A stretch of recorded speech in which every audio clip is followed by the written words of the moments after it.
Welcome to Markers and Milestones, where we explore educational opportunities for young men and women beyond traditional college, all from a Christ-centered perspective. I'm Lee Bortons, and I'm here with my co-host, Amanda Kleist. Today is Wednesday, March 6, 2024, and today we're joined by Andrew McIndoe of Invictus Strategies, and I'm super excited because I've known Andrew since he was a very little boy. And he has achieved many markers and milestones that classical conversations and homeschooling students would envy, and I know would be super interested in knowing how you did what you did. So I've got a lot of questions for you, and then Amanda will join in also and ask some for you, or of you. So thanks for being here, Andrew. Yeah, Lee, it's an honor. It's awesome. It's great to see you. And yes, you've known me for a long, long time, and it's amazing that you still put up with me now. So thank you. Sure, Well, thank you you. look good, and I know you just had a baby, so tell our audience about your family. Thank you. Yeah, I've got three little ones. A 6-year-old little girl who's doing a homeschool hybrid program here in the DC area. I've got a 2-year-old boy, and he is the handful right now, and then a 2-month-old little boy who has been our best newborn so far. So do have some bags under my eyes, but not as bad as it could be. My wife's doing amazing. We met at Grove City College. We celebrated our 10-year wedding anniversary last year and live in Alexandria and don't have any dogs or cats. The 3 kids are enough for us to wrangle. Yeah, that's how I felt about it. So, uh, tell folks, I'm trying to think whether we should start at Grove City and move on, or if we should go backwards, because I know you just started Invictus Strategies. Which would you prefer to tell us kind of just in general what you've done in the 10 years of marriage and then the few years before that in college? That's right. Yeah. Well, I could start at college. I mean, I think was one of the early, students in classical. I started at Mhm. Challenge A, so there weren't essentials or foundations when I was around, but started in Challenge A and have such great memories of classical and that program. And I knew from that kind of educational background and from my parents that I wanted to go to a college that agreed with kind of the values and principles that I believed in. I didn't want to pay money to be indoctrinated by something else. And so Grove City had a great political science program, business program, and I just fell in love with the campus and its mission of faith and freedom. And it's really one of the great institutions on our side. So had a great 4 years there and did a bunch of internships while I was on campus. And that's kind of what led me into this world of politics and policy and fundraising. And that's what I've been up to since I graduated in 2010. Yeah, I mean, we knew this was going to happen because you were like 15, 16, 17 years old driving around Oliver North and picking up, dignitaries from the airport. And I'd never met a young person that even would have thought to do all that. So we knew you were interested in just understanding how government works. That's right. Yeah. And I mean, homeschooling just gave me the freedom to explore those Mhm. things. I got to serve as a page in the North Carolina State House and Senate, like many students get to do, but homeschooling afforded us the flexibility to, I worked on a congressional campaign when I was 15. A lot of folks are in fast food and retail, and I did my fair share of those things too, but I remember getting $15.15 minimum wage to organize a congressional candidate's youth campaign in one of the hottest Republican primaries back then, and kind of caught the bug, but realized campaign world wasn't exactly what I wanted to do. I was really interested in the ideas and policy. And that led me to internships all over the place, Leadership Institute, Young America's Foundation. I spent a summer out at the Reagan Ranch, and then at the Heritage Foundation, and I was at Heritage for 11 years. Huh? So why don't you tell us about some of those internship opportunities at the college level? Because not everyone even has to be in college to attend some of those things that you did. And so not Yeah. everyone's going that direction. So tell us about those three you just mentioned. That's right. They were great opportunities to explore different kind of geographies, different types of organizations, and I felt like using those summers to really help me decipher what I wanted to do career wise was the right move. And so that first one I did at the Leadership Institute, which is a kind of youth training organization. They do a lot of work to help people who are kind of on our side politically be more effective to help them win and campaigns, press conferences, organization movements, and so on and so forth. I worked with Morton Blackwell, who was the leader there. got to live in Arlington, Virginia, and experience that kind of big city life, which I didn't get in Greensboro, North Carolina, or at Grove City, Pennsylvania, and realized that I enjoyed that. And the next summer was in California and had an incredible time at the Western White House, where President Reagan spent 380 plus days of his 8 years in office, where he hosted Margaret Thatcher and dignitaries from all over the world, where he signs one of the largest tax relief bills and during in 19 when was that in the late 1980s. And then at Heritage, at kind of the nation's premier conservative think tank. And through all of that, realized, wow, I really like this kind of policy space, but I don't want to be a policy wonk. Focusing in on one kind of issue set was just not right for my personality type. I wanted to be a jack of all trades, be able to talk about a bunch of different issues, but also use some business skills and some marketing and understand finance and accounting. And I found this sweet spot within development or fundraising that kind of touched all those different elements. And I didn't even realize that existed when I started out there. Yeah, that's why I wanted to have you on, because you do something most people don't say, I want to grow up and be a fundraiser. And yet we're all in the mission nonprofit world. It's a super important skill set to have. So before you tell us about that, because that's what you're doing now, and that's what I have probably the most questions for. How did you as a young person know that there were these other markers and milestones besides college? How did you find them? The Really interesting question. I mean, I think that the way that classical education helps students, learn to think about Mhm. subjects, you apply that same kind of mindset to thinking through career and opportunities and how to make money and provide for family. And I just realized that if I waited until I was done with a traditional 4-year school where I was, had to pay a lot on my own, I was grateful for my parents helping out there too. Had to take on some student loans. I couldn't wait to kind of figure that out until after graduation. I really needed to go in with a purpose and identifying the right major and kind of keeping my eye on the prize, at the finish line made the liberal arts, 4 years worth it for me, but it's certainly not for everybody. And I think it's important for folks to decipher that before they just kind of go down that path, which is, most traditional for people. So when you look for these internships and summer activities, were these things that you had to pay a lot of money to participate in, or were they funded by other people? Like, what opportunities are there for people who feel like they maybe don't have the money to do these things?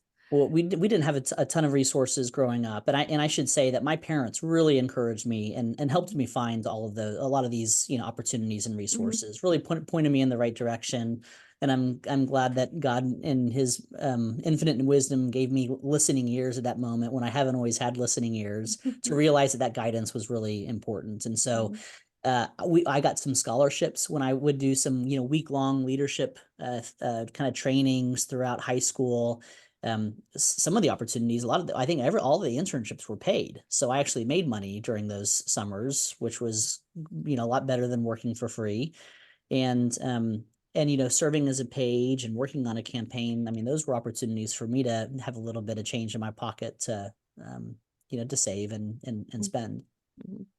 That's great. Okay, Amanda, so before we move on to his post-college life, what questions do you have about?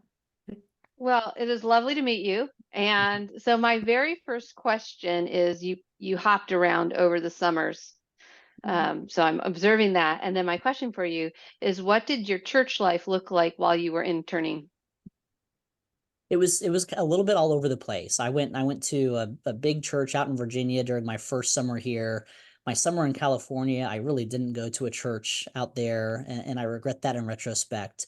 And then my summer in DC, when I was at Heritage, I went to Capitol Hill Baptist Church, which was just close. It was within walking distance, and they had a great program for interns. DC is just flooded with interns during the summer, so a lot of churches have special opportunities. And I remember getting to have dinner at different folks' houses and felt like I was really able to be a part of that congregation, even though I didn't even grow up Baptist. I had a more of a non-denominational and Presbyterian backgrounds now. But that was that time. And yeah, my family and I joke, my parents joke and say, yeah, Andrew, when you went to that first internship after your freshman year of college, you told us, Mom and Dad, I'm not coming back. and you didn't. And we kind of laugh about that. I think they kind of cried about that, and we're making up for lost time. They're coming up here to visit us this weekend, and we get a lot of good family time. But I really tried to make the most of those summers in that way, and they really supported and encouraged that. Thank you for that answer. So I'm going to have a follow-up question. How intentional were you about finding a space to worship in for a short period of time? And how did you do it? I was pretty good at that. My first and third summers. My second summer, I really wasn't as deliberate about it as I should be. Um, and even in college, I was kind of hit or miss. I bounced around, just to be candid, with a lot of different churches, and found that more of my kind of Christian community came from groups on campus, Bible studies. A small group of us would meet on Sunday mornings. Um, and in retrospect, I wish I would have made more of an effort to go to any number of churches that were in the Grove City area, because I feel like I kind of lost out on a couple of years of really good opportunities to build faith and community there in the traditional church environments. My faith really grew in college. Grove City was incredible for that. So there were other avenues, but Sunday mornings didn't look like they probably could have during that time. So for anybody out there who's wondering how they should kind of get plugged into a church in college or internships, do it. You're missing out, and you'll kick yourself afterwards for not doing that. But I think that's made me more deliberate about trying to be invested in church now. And we go to a church that's not right around the corner for us. It's an effort to get to, but it's a church that we really believe in theologically, agree with, and have great background in. We did a bunch of research. We shopped around for a couple of weeks, but then realized there's no perfect church, and it's better just to commit and go and learn from each other and be involved in the body of Christ, and not be out there trying to find the perfect blend of all these different ingredients, because you're just going to come up short every time. Well, you take yourself with you, so that's usually the major problem in a church. Amen. So Well then, said. so I have a question. Were your parents interested in the political things you were? They were. I mean, I remember growing up and having some kitchen table conversations about what was going on in some politics and policy, but they weren't volunteering at the local GOP or phone banking for candidates. I don't remember them being super active in that way, but they facilitated some conversations about what was going on in the world. Classical did that in a great way. I think I still have all sorts of notebooks of newspaper clippings and stuff that we were pulling to put together, records of what was going on over the course of the year. It's amazing how much that helps me in my career now, as I'm in the news media all the time. But I remember like an early memory of going to do voting with my dad, and how just memorable that was. And for anybody listening, yesterday was Super Tuesday. It was in North Carolina. It was here in Virginia, and I got to take my 2-year-old, and we took a picture, and he got the future voter sticker. That's a little thing, right? But actually in my life, getting to go and do that with my mom and dad growing up was a real milestone, a real marker. It made an impression on me. And I don't know what it was. Maybe I got ice cream afterwards, but it stuck with me. Yeah. So I have a question before we move on. One more question before we move on to what you're currently doing. So you are in that ability to be called a second generation homeschooler. What was it like working with those nonprofits like the Leadership Institutes 20 years ago? Like, was homeschoolers, were they weird? Did they want you? Did they know what to do with you? Because I know now they love us. They love us. But was it the same way back then? No, not as welcomed with open arms. I think I was certainly not one of the pioneers, like some of your boys were and some of your kids. Where really early on there was much more of a negative stigma, and you could have a normal conversation with somebody, and what's the question you always get? Well, how did you become so socialized? I got that a good bit in those experiences, but not as much as the real early pioneers did. And I don't think that's really a question that people ask anymore. If they do, they're more ignorant, if I can be candid, which I will be among friends here. Yes. But it was not as common of a practice, and I wear that as a badge of honor now. I mean, I think that the public perception of homeschoolers has just continued to improve as the quality of education and options, continues to improve. And because the public schools, the government run schools are just so poor, it's not, as hard when you look at the averages to stand out. And again, not to speak in too broad of generalizations, but there's a reason, that when I was hiring at Heritage or hiring now, I'm looking for people that have that kind of background, because you know a little bit more about what you're getting. That's great.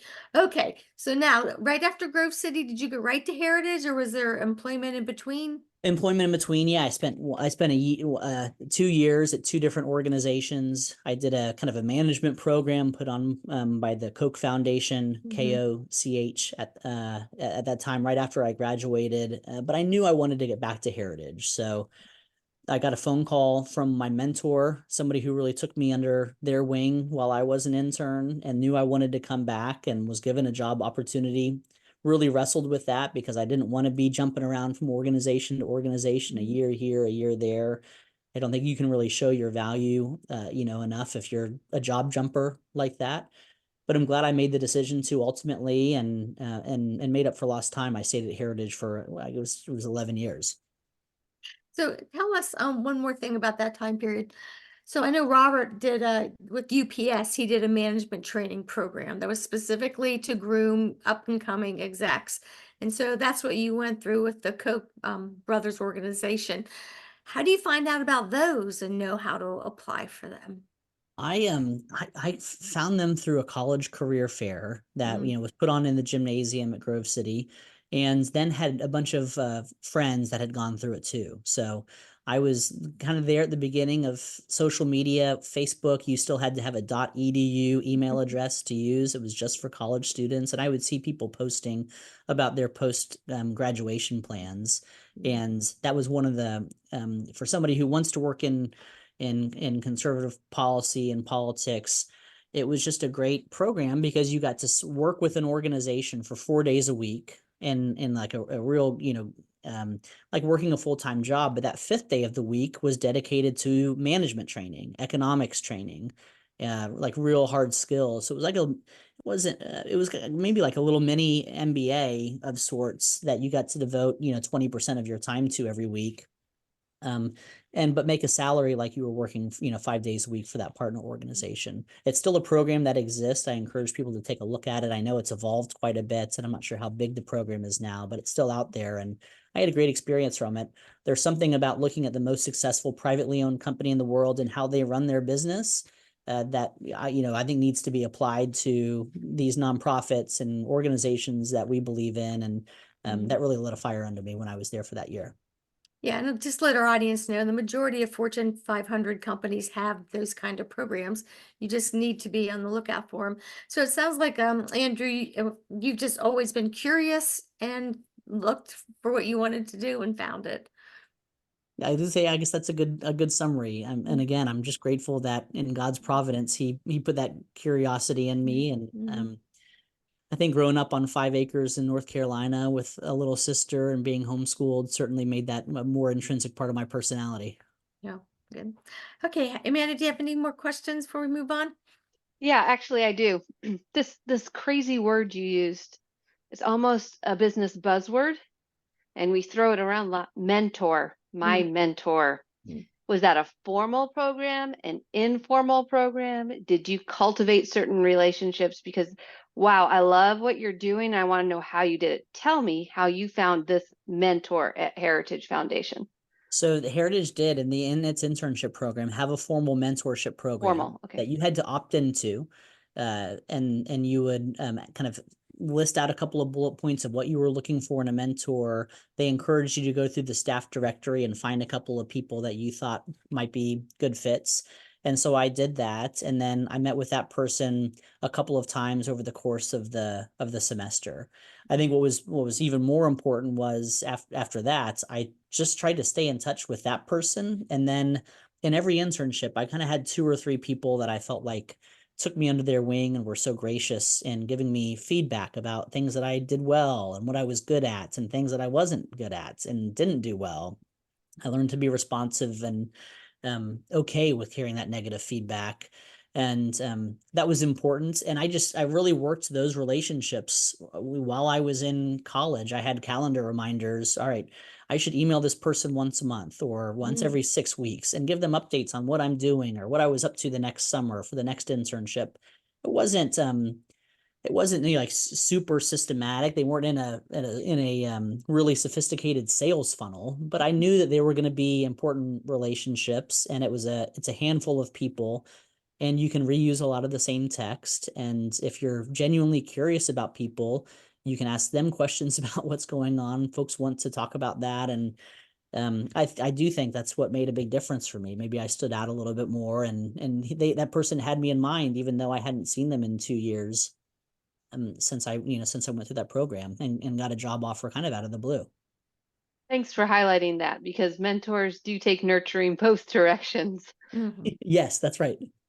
Yeah, I don't think I don't know, it's just certain kind of folks that look for help, and it's oftentimes it's the ones that society might say don't really seem to need the help, but that's, they're aware of how when other folks have skill sets you don't have, you go talk to them and learn. So That's right. And I'd rather go and not repeat mistakes that other people have made, go make my own. And I've made a lot of them. And I have repeated a number of mistakes that other people have made. But, yeah. Business wise, I've gotten to work with a group of incredible philanthropists, hundreds of philanthropists who have done well enough where they're really deliberate now about giving away money. And the life stories, the business stories that you hear from those people are amazing. And if you can just take a little bit here and a little bit there and apply it to your own life, yeah, it creates something special. I've loved that part of my job. That's great. So 11 years with Heritage. Briefly give some stats on what Heritage is in case an audience member doesn't know, excuse me, or listener. And then tell us kind of your career path and what you got out of working for that fairly well-known nonprofit.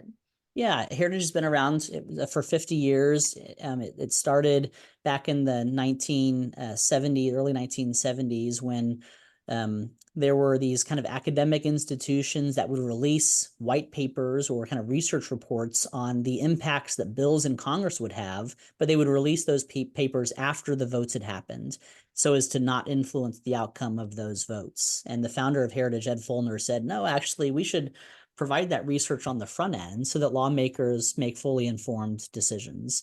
And I'm not saying that lawmakers now make fully informed decisions. They don't by any means. But Heritage, has really evolved as a kind of a full service think tank that also does a lot of communications and advocacy. I started at Heritage in its 501c4, Heritage Action, which can do a little bit more grassroots advocacy, lobbying type work that a 501c3, which is an organization, is a nonprofit, and people can get tax deductible, can give tax deductible gifts to a 501c3. I started there at the C4. So Heritage works on any number of issues in economic policy, foreign policy, on the social issues.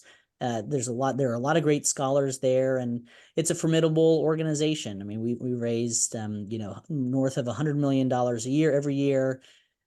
And my career path started off, like I said, I was at Heritage Action. I was one development staff member there, and we were a small, $3 to $4 million a year organization, and we worked to build that entity up to $12 million over the course of my tenure there. Had great success working with a lot of kind of peers and colleagues and getting them to do work for Heritage Action. And then I went to the foundation side and was a member of a major gifts team. So donors that give at $10,000 or more, there's kind of a special team that works with those people. I did some work there. I got my first management, I guess my second opportunity to manage a team there, and just received a couple of different promotions where then I was running all of major gifts at Heritage, and then I ran the entire development shop, which was a team of 50 people. Think of like the chief revenue officer, who's doing a lot of marketing work, a lot of work with senior management and guiding the organization, a lot of liaising with board of trustees, and working with the most generous supporters to Heritage. So a really unique position in that way, something I really enjoyed. So tell people what a development officer is, because I think you use it differently in different industries. Probably so, right. So in a nonprofit, you're looking for people to who have resources, who appreciate what you as a nonprofit do, because the nonprofit there's a mission. There are certain values there. And then there are certain capabilities, certain programs that exist within that nonprofit that the donor can't do on their own. So the donor has their resources and they match that up with the nonprofit. And you could think of a development officer as like a philanthropic advisor of sorts. You could think about them as a matchmaker. It's somebody who's going out and working with individuals who are giving money away, and you're showing them how a gift to your organization can help them achieve what their goals are.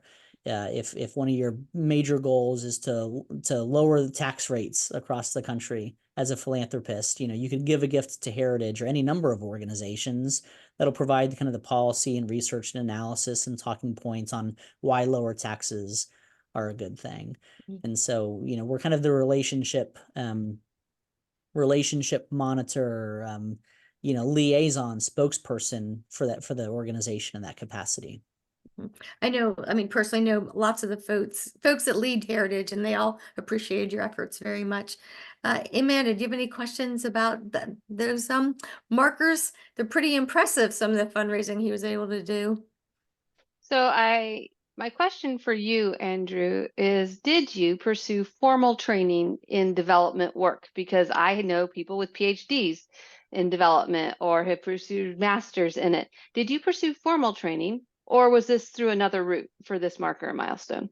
It was not formal. No, I really relied on mentors. I did go to some formal seminars, right? Maybe some continual learning, week-long type seminars or conferences here and there, but I didn't get a certificate or anything like that. Those exist, like you said, in the nonprofit space, Amanda, but I didn't pursue any of those. I did choose to pursue an MBA that I got from the University of Virginia's Darden School of Business, and I did that program when I was working full time. I did it on nights and on weekends. We'd go to Charlottesville one weekend a month. It was the same program that full-time residential students went through. I was just doing that and married and doing a full-time job. And we had a baby, thankfully, on the second half of that program where it was not as quantitative heavy for me, which was my something I really had to work on. And I did that program because I saw so many lawyers in DC and in the movement and said, all right, if I'm looking at a supply and demand curve here, there are not as many people with business acumen who run nonprofits. And if we really believe in these ideas and organizations that are hopefully benefiting civil society and promoting human flourishing, then we should be the best business people, bring that, all that thinking into these causes. And that's what inspired me to do the MBA. And I felt like I was able to bring that at Heritage. Heritage also provided some tuition assistance for me to do that. And there's always been this entrepreneurial bug that I've had. I minored in that at Grove City. I remember taking a red wagon around my neighborhood growing up and getting people to give me their shoes so I could shine them for $5 a pair and then delivering them later that night. So that entrepreneurial bug has always been there. And I think having the MBA and those things gave me the confidence to leave Heritage after an amazing career, an organization that I love, but felt like I had really I wanted to leave when I was on top. I felt like a lot of my work was done. I needed a new challenge, new professional opportunity. And so I struck out on my own. So before you tell us about that, I know Amanda wants to know this too. Tell us how your faith has informed all those choices that you just shared with us. And what did you mean by soul society when you said that? Well, civil society. Yeah. You said civil society. Civil Okay. society. I Yeah. heard that phrase. Yep. But I mean, faith has guided every decision. And is also, I think, I mean, one of the things outside of even just decisions is just being confident in where you are and knowing that God has you in a certain place and at a certain time and in a certain role for a reason. And I'm type A. I'm eager to want to succeed, be competitive, looking for the next thing. And I really had to remind myself to bloom where you're planted, to and just to know that God has you in an organization or in a role for specific reasons. So it was, I think that, being understanding what Scripture says about being content, about not being anxious and worrying about tomorrow. Those have been key themes in my life. And without that, if I kind of wasn't grounded there on biblical truths, I'd be driving myself crazy. I'd be a wreck, a maniac trying to go out and achieve on whatever society thinks is most important. And faith does guide it, daily decision making. There are a lot of temptations in Washington, D.C. There are a lot of bad influences. There's a lot of good here too, but to have a strong foundation as you're in enemy territory is certainly important. I knew how important it was to find community, to find brothers in Christ where iron sharpens iron, and some of those relationships. And I should say too, this decision to go out on my own at the beginning of last year. Haley, my wife, and I were talking about our New Year's resolutions and our goals for the year, and we just felt that God really told us to be open to change. And I didn't know and didn't think that it meant anything work related. That's when we decided to do a homeschool program with our daughter. We were thinking about what church we want to go to, where, if we should move or do a renovation on our house. And just as we prayed about what that looked like, it became clear that God meant that to apply to career and work too. And I'm grateful for those still quiet moments where you really have to be deliberate to let the Holy Spirit work and to hear God's voice, so that I wasn't just talking too much or going too fast, to really understand that God was calling me to do something different. And that gives me a lot of peace now, even as an entrepreneur, where it's a little scary to go out on your own, but great peace. So that's God's got me here for a reason in the season to learn. Other questions, Amanda? Well, so I have a question for you as a type A driven personality, which is what you've disclosed so far. The be still and listen to God part is sometimes really hard. Do you have any practices that help you do that better?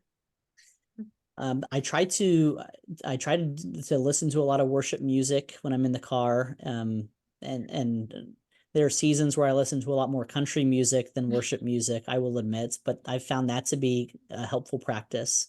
Waking up before my kids wake up, trying to pray in the shower and not just jump to what I'm doing for the day.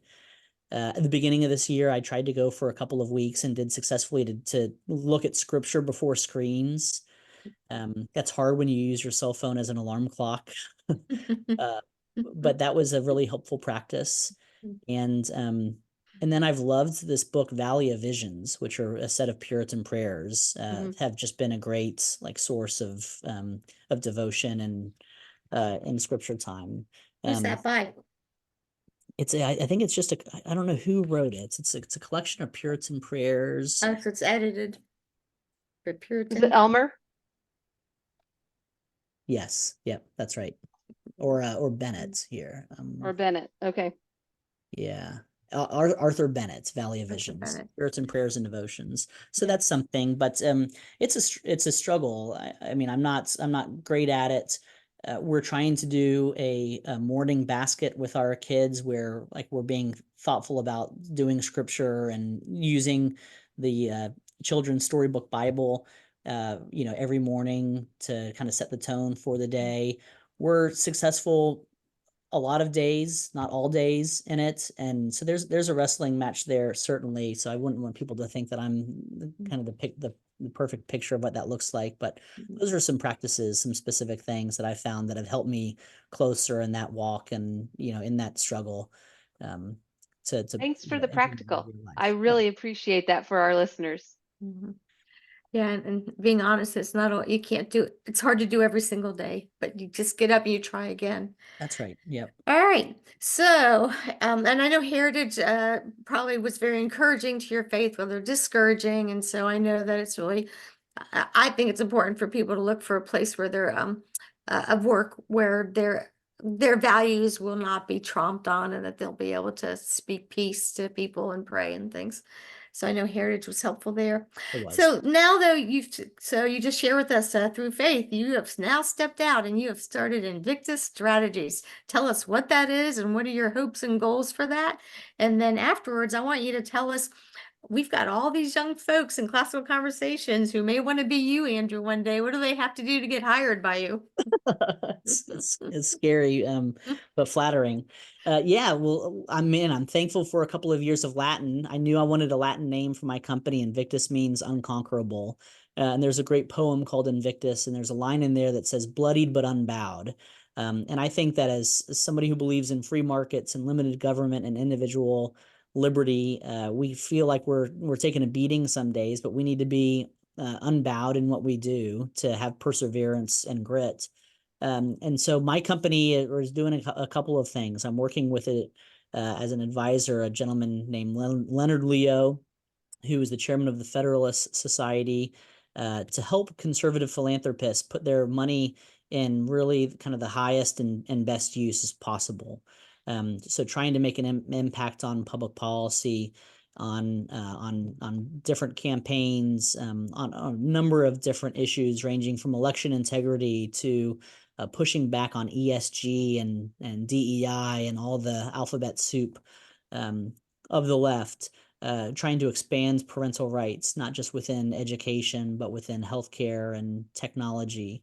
Yeah, all sorts of different issues like that, where conservatives can train their resources to have a big impact on preserving civil society, pushing back on the left, trying to take our country back from the deep state and administrative state. And this concept of federalism is something that we need to return to. So working with philanthropists to do that, and also doing fundraising consulting. So we come up with battle plans for organizations and causes to help them make sure they've got the resources that they need to go and achieve what they need to achieve. One of my mentors, Morton Blackwell from the Leadership Institute, is famous for saying, you can't save the world if you can't pay the rent. And fundraisers have an important role there to make sure their organizations have the arrows in the quiver needed to go and tackle whatever it is that they want to. If it's ending human trafficking or feeding the hungry or helping the homeless or working within this conservative policy space. So we're working with individual organizations to help them improve their fundraising practices. We're working with philanthropists to help make sure that they treat their philanthropic portfolios with the same deliberate mentality that they often treat their investment portfolios with, and understands that they've got a lot of power in order to do good on society. So that's what we're, a little bit about what we're all about. I've hired 10 people here in the first 6 months. We're entering into or closing the kind of first year of business this summer. And the things that I look for in employees are really strong integrity, character, people who know the difference between right and wrong and respects confidentiality, can be trusted with sensitive information. That's really important for us in our world. I'm looking for work ethic, for people who are willing to stand at the copying machine if that's what it takes, or go and interact with a billionaire if that's what it takes, but that no task is too small. People that, like I said earlier, bloom where you're planted. There's a job to be done right here, and if you do a really good job doing that, and do that with giving it your best shot, there's going to be opportunities for promotion and growth in the future. And maybe more specifically than some of those character traits, finding good writers is really difficult. Finding people who are analytically minded and data minded, who know how to work in Excel and in different databases and CRM systems, kind of more skill, solid, specific skill sets like that are super helpful. And then I'm looking for relationship builders too. Somebody who I can go and say, hey, here's a list of 50 really high net worth individuals that we work with, and go be a representative of these causes and talk to them about the impact that they're having, be the spokesman for this organization, which is a really high trust position. Those are a couple of ideas. Yeah. Well, that's great. And you didn't mention a single degree. So I don't know whether you want to have a degree or not, or you I just don't don't care. care what degree it is. Nope. That's how I am. I wish I could get people to do resumes that told me why there's a twinkle in their eye. right? And why they have good situational awareness. I'd rather talk to a couple of references, give me a Mhm, phone number of somebody you used to work for on your resume instead of mhm, telling me what your GPA was at whatever school. mhm. Um, I'm, more interested in that actual work, and resumes, in general should have more like transferable skills. Tell me about what you did, or what I did when I was folding polos and jeans at American Eagle as a high school student. What did that teach me about what I'm doing now? Well, I had to be really precise in some certain things. I had to be really customer focused when people would walk in and you'd ask them what they were doing. No products. Anyway, I could go on a long time about that. Yeah, no. Well, those are good things to tell us. So I have like what might be a hard question to answer. Well, these have been pretty easy, just your path to where you are now. So I know a lot of development officers because we deal with a lot of nonprofits, and I've been a Christian a long time and politically active and yada yada. And there's a lot of development officers that are not very good at their job. What makes it so that you become a good development officer?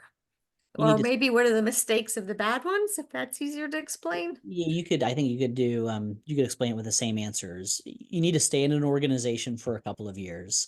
It takes 2 or 3 years of relationship building, to really start to see fruits and to see success. And if you're jumping around every 2 years or 3 years, what it tells me is you're probably not doing a great job or haven't shown success at an organization that you're at, and you should stay there for a longer time period. Um, and actually be able to put points on the board for that organization. So jumping around too much, would be the thing to avoid. Another trait of what makes somebody better or cut above the rest would be somebody who's really persistent and has tenacity, and is not afraid of rejection. So in the development world, you're calling people, you're emailing people, you're asking people for meetings, you're inviting them to events.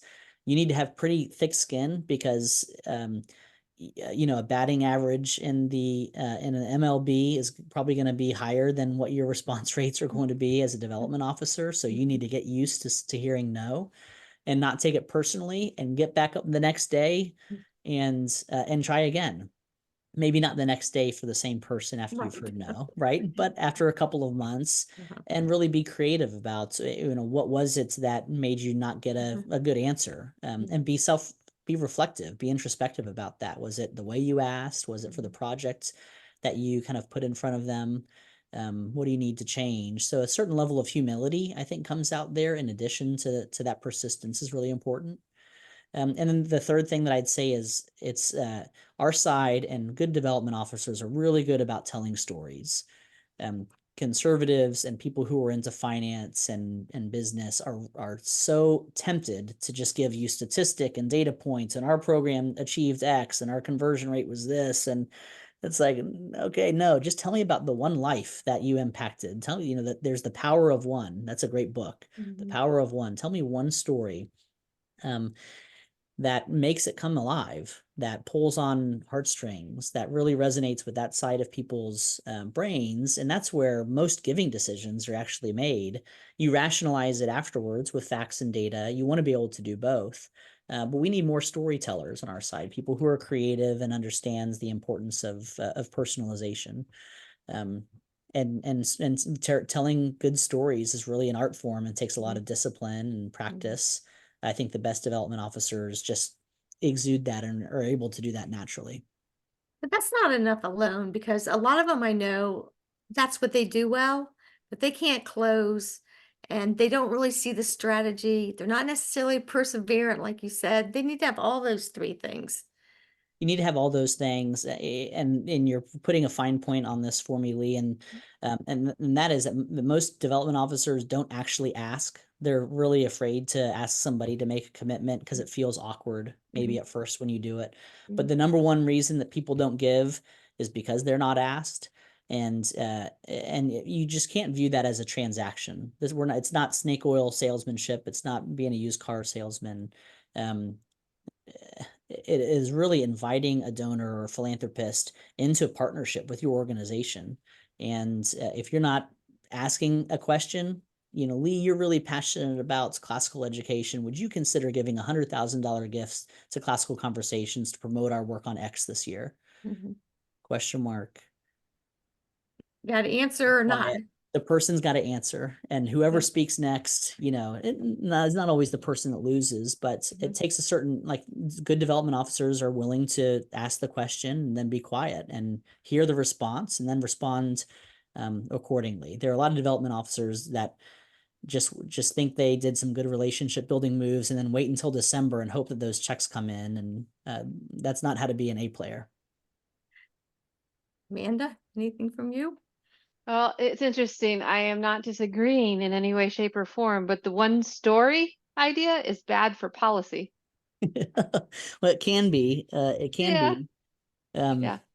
All right. So your favorite questions to ask a potential top 2 questions to ask somebody that you're developing from cold. How do you start a conversation with somebody that you were given their name, you found it in a phone book, your mom or dad gave it to you? How do you get that conversation started?